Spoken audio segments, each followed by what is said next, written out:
By the way, Chad, I heard the soft A. I didn't hear that. I think that was a soft A that we heard there a little while back. Now, let me ask you this. Speaking of directions and where it's headed, where's Australia headed? What's the state of play there in your home country? Yeah, so Australian politics is starting to become more interesting this year. The key issues that the nationalists, really want to force the issue around in Australia are kind of starting to take over the news cycle, which is immigration and anti-trans BS. Like we've got 7 drag queen story hours shut down through threatening to protest them, and boomers calling up and Fed posting at these events and so on. And and we've been very successful. I'm down in Melbourne. Yeah, personally, I've been helped organize a few campaigns to get a few shut down. And some of my friends down here have been doing great work, really being on the front foot, attacking this type of thing. So that's been a lot of fun to own the trannies in that respect and to force the issue there.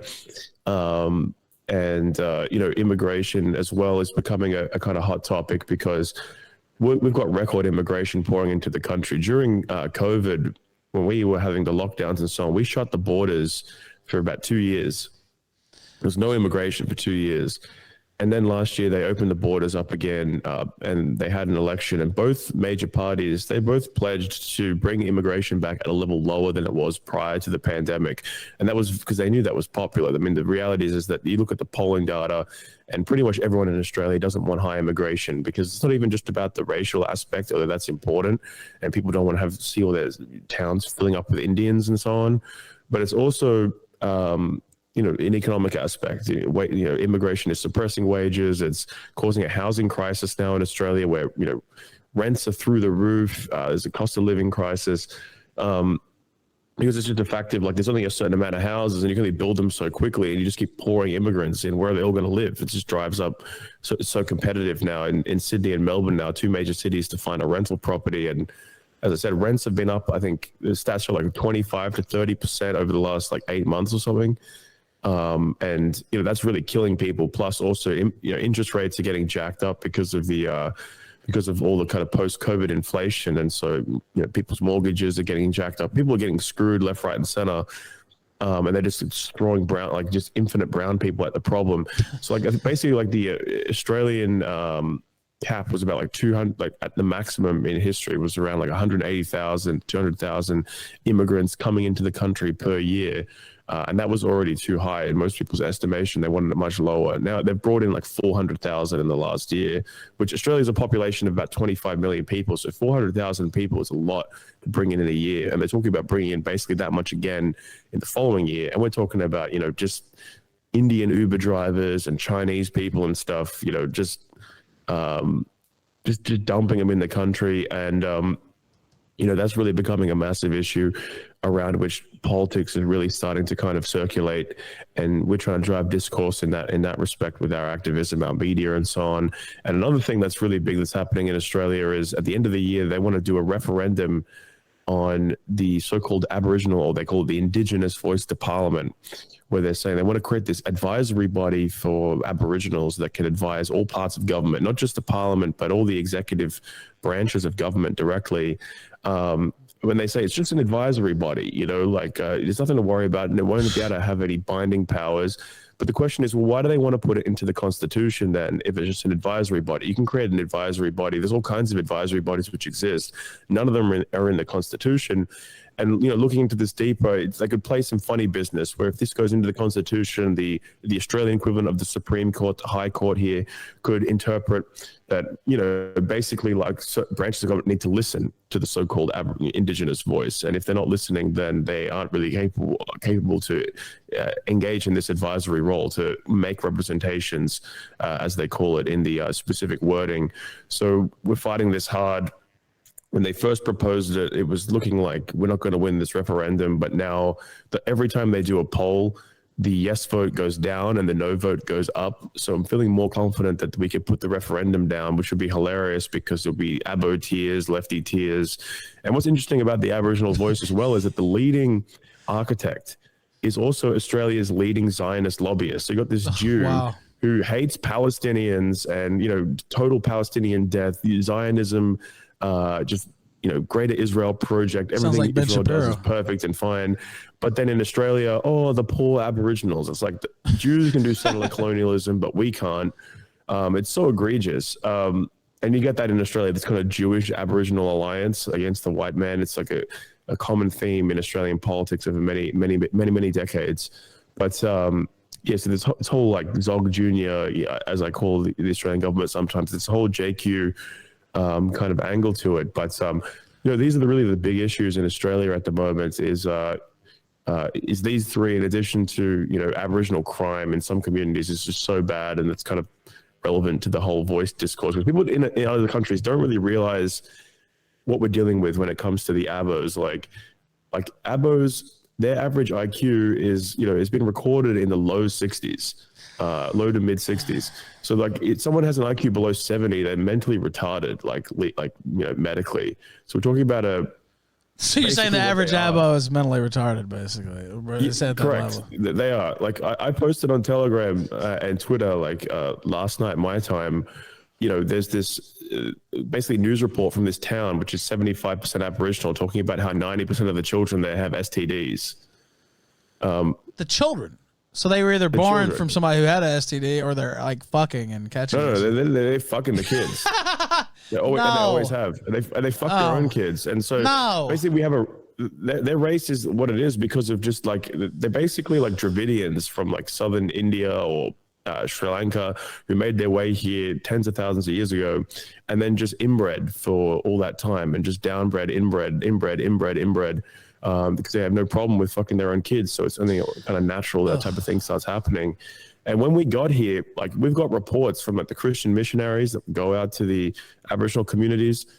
They had like an epidemic of eating their own babies. Like they would like literally they would talk to the Aboriginal women and they say, well, I've already got 2 kids or 3 kids and that's too many. So now whenever I have a baby, we just have it for dinner basically. No.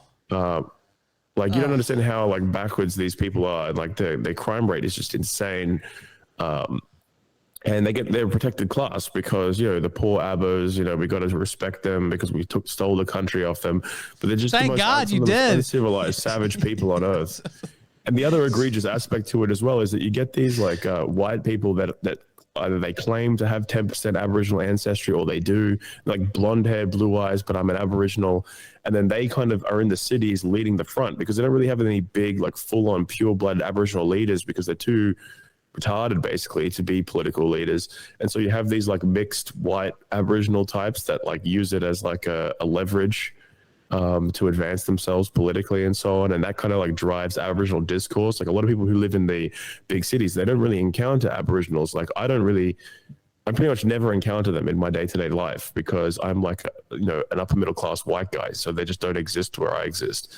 But the people who do, who live in more rural areas or whatever, where they're adjacent to Aboriginal communities, they get terrorized. Their houses always getting broken into, their cars getting broken into, kids running around the streets at night, like 8, 9, 10 years old, just engaging in all these petty crimes and so on. I mean, it's a total mess. But you can't talk about it. You can't do anything about it because it's racist. So like the whole discourse around that is always relevant in Australian politics, but it's becoming more relevant because the left are trying to really advance this kind of narrative that Australia is an evil institution, like our flag, because it has the Union Jack in it, is a symbol of colonialism and therefore it's racist. And basically like everything, like Australia is a fundamentally racist country. I mean, that's just a fact. Like Australia was founded with the White Australia policy. We were founded through settler colonialism in the first place, and then federated under the White Australia policy. Basically, we wanted to deport. The first thing that the Australian government did after federation was deport all the Chinese people that were here after the gold rush and all of these like Pacific Islanders, and they were all white nationalists to a man, like the whole government. And they wanted to put the White Australia policy in the constitution of the country because it was that important to them. The only reason that they didn't was because it would have been blocked by the Crown because they thought it was bad optics. The Crown wanted to have good relations with non-white countries like the Japanese or whatever.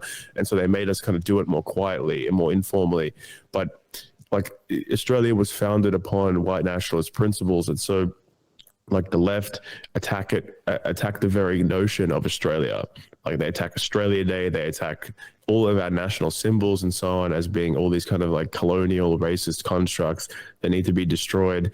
And so that really kind of shapes the political discourse here, where it's similar to America, where they attack really the existential foundation of the country, not just, you know, oh, you need to let in a few immigrants here and there, and like, don't be so racist to people. It's like become so aggressive, the left-wing agenda at this point. Very thoughtful answer there and detailed. And some of that can cross over into the U.S. Obviously, that especially that last part that you mentioned.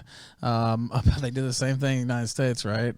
Everything's racist. Everything. Take down the statues. You can't celebrate. What about Columbus Day? He was a terrorist, you know, and all this stuff. So yeah, I'm pretty familiar with that. Yehuda Finkelstein with the super chat says, Joel, I've only heard two things about abos. One, that they like to huff petrol. I have heard that. And two, libtards whining about the stolen generations. I'm not aware of the stolen generations. Yeah, so the huffing petrol thing is true. And in Sydney Airport, I live in Sydney, and in Sydney Airport, the Aboriginal kids were getting bolt cutters and cutting the fence of the airport at the middle of the night and breaking into the airport to sniff the fuel, like the jet fuel that they use for the jet planes, because apparently that gets you a real like epic buzz that's like just better than your regular, you know, going down to 7-Eleven and or whatever and getting the regular petrol or gas, as you call it in America. No, that's a real epidemic. They had to have these big public awareness campaigns, you know, singing jingles with all Aboriginal kids, you know, don't sniff the petrol that goes in the car, kind of thing. You can look them up on YouTube. It's hilarious that they even need to exist. But the stolen generations, what the stolen generations were, was because Aboriginals rape their own children at such such high frequency. White Christians were like really concerned about the plight of the Aboriginal kids, particularly if they were a little mixed, like if they were kind of part white. And so they would take them off the parents, and the parents usually were alcoholics. And you know, as I said, rape was, you don't understand the level of child rape in Aboriginal. I had no idea. It's on another level. Yeah. It's on another level to like any other race. And so they take the kids off them and, you know, try to put them in orphanages or raise them with white families, adopt them into white families so they could be raised in a normal and stable, you know, environment. It was actually based in like genuine concern for their well-being. And then now it's construed as the white man stole the children off the Aboriginals and tried to impose our white culture on them, our white culture of not raping them, but teaching them how to like speak English and wear clothes and, you know, not abuse alcohol and go to school and read and write and this kind of thing. That was oppressive and evil, apparently. It's just crazy. You know, we did that just because we're racist. It's like the problem was that we weren't racist enough. Like we really should have just gone, you know what, fuck them, and just just move them into some area where they're away from us and let, you know, rape your kids, go nuts, and just don't make it our problem. But we made it our problem because we weren't racist, because we really did care about their well-being, and we just get spat in our face over it. Apparently we're evil for even doing that. So that's the kind of the irony of left-wing political discourse. Well, you know what? And you said it there. If they were racist, they would just say, I don't give a fuck what these Aboriginals are doing to each other. Who gives a shit? It's not my people. Who cares? Let them eat their babies. Let them rape them. Who gives a fuck? I mean, that's the real, that's really the racist position, quite frankly. It's like, whatever, just keep them over there. We'll build a wall around them or something, and just let them go crazy, you know? So when they say that we genocided them, there's more Aboriginals in Australia now than there was when we got here. If we wanted to genocide them, like if we wanted to go full TAD, just kill them all, we could have. We had guns. They had sticks. We could easily have just killed all of them. It would be, if right now all white Australians decided we want to kill all the Aboriginals, we could just do it. We would get it done in like a year. There'd be none left if we wanted to. Well, they don't have any capability to defend. So, like, I mean, yes, right. The only reason that they even exist is because we didn't genocide them and we don't want to genocide them. So like their existence is predicated upon the fact that we aren't racist, that we actually are, like we acknowledge that they have the image of God and that, you know, killing people is wrong and this kind of thing. That if it wasn't for that, for our white Christian values and our universal humanism or whatever, they would all be dead. And that's what no one really ever brings that up, but it's just a fact. Now, let me ask you, what would you like? What is the answer to the I mean, to the Abo I mean, we question. don't want genocide. Quite clearly, I want to be clear. They need to That's have not their own like yeah. areas, like Yeah. demarcate. Like this is like an Aboriginal zone. Let them have their own communities. They can have their own way of life, and move them into those areas and let them just do their own thing there, like their own reservations. They already have a few. Like there's already a few kind of places like that in Australia. Just more of that, basically. And then if you want to, for the ones that are kind of mixed, it's like if you want to be in the cities with the rest of us, shut the fuck up about all your grievances and so on. And if you don't like it, go move out to the Aboriginal community and go play didgeridoos and jump around banging sticks together and, go nuts. That's your choice. And just, all like the drunk, city abos that are just terrorizing neighborhoods, just deport them all to these communities. They won't be able to get back to the city because they don't have like, the technological capability to just go wherever they want with impunity, because those places you got to drive back and forth. And so well, most of them don't sound like they're too smart. Give them their own communities. They can live their traditional lifestyle or whatever, and we won't impact on their culture. They can do everything the way they want to do it, and they can have their own Aboriginal elders and whatever system they want to have in their own communities. And they need to be separated, and white communities need to be protected from having to deal with their nonsense, because they just like if you have a large Aboriginal concentration in town, they just terrorize everyone. It's just they're not civilized. They're not a civilized people. They're incompatible with civilization. So there's no helping that. The ones that are kind of mixed, that are like white with a bit of Abro ancestry, they are capable of living in a civilized society. So then they can like, there's no reason why they can't live with the rest of us. And the thing is, like, Aboriginal genes are quite recessive. Over time they can just breed with underclass whites, and it just kind of like they all just end up looking like kind of like Black Irish or something. So that like they can be kind of bleached or whatever in the underclass communities, and just let them. Just shut the fuck up about the Abo thing. We all just be Australian and stop crying about colonialism or whatever. We came here. We brought civilization to Australia. We brought everything we built the whole country. When we got here, they hadn't even invented a wheel. They literally had only invented a stick. They would throw sticks at shit, and they had like a bent stick that they could throw and make it come back, and a long stick with a hole in it that they would blow like a rudimentary like trumpet or something called didgeridoo. And that was really the extent of their technological acumen. And so, we built this entire country. Australia's an amazing country, one of the highest living standards of any country in the world. It's super advanced, modern. It's a brilliant country, and it was built by white people. It was built by Anglo Saxon white people. And we built an incredible civilization here where people want to move here from all around the world because of the standard of living is so good. People move here from Britain still in massive quantities. They poll Britain, like people in Britain, where do you want to move if you're going to leave the country?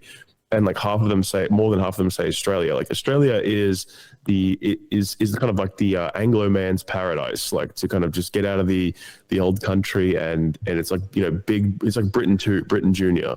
And it's just that's because of us. It's because of my people and what we built. It's not because of them. So if they want to have the benefits of that, then shut the fuck up. Otherwise, go live in your Aboriginal community and we'll leave you alone. That's really the choice, as far as I see it. Well, and that sounds pretty fair. I mean, look, they're so dumb and so crazy. Like, I mean, it will take 100 years or more to even get them halfway up to snuff, right? With the rest of Australia, even with an aggressive plan, of learning, it doesn't seem. I don't even know if that's possible, quite frankly. In terms of like, I mean, when you said, I didn't realize. First off, I didn't realize their IQ was that low. And then I also didn't realize that they ate and raped their kids at such a high rate. That just sounds insane. I actually didn't know that. I think they've stopped eating them these days. They don't eat them as much. Nip that in the bud to a large extent. I mean, it still goes on to an extent, but the kid rape is brutal, man. Like they'll go into these, like the social workers will go into these Aboriginal families, and the whole family has the same. The whole family will have chlamydia, even like the 4-year-old like kids and stuff. It's very common. It's fucking crazy. No, I Yeah. think we covered everything here. Actually, we hit all the topics, and it's just a little bit over an hour. It's kind of how 60 to 90 minutes. That's kind of how I keep my interviews, so people can digest them a little easier. I try to. I don't know. Sometimes we went like hours and hours, but I wanted to ask you though, how are you doing with, you seem like you're pretty healthy. You sound very lucid, getting up. You've been getting off the Zans and trying to clean your act up. You feeling better?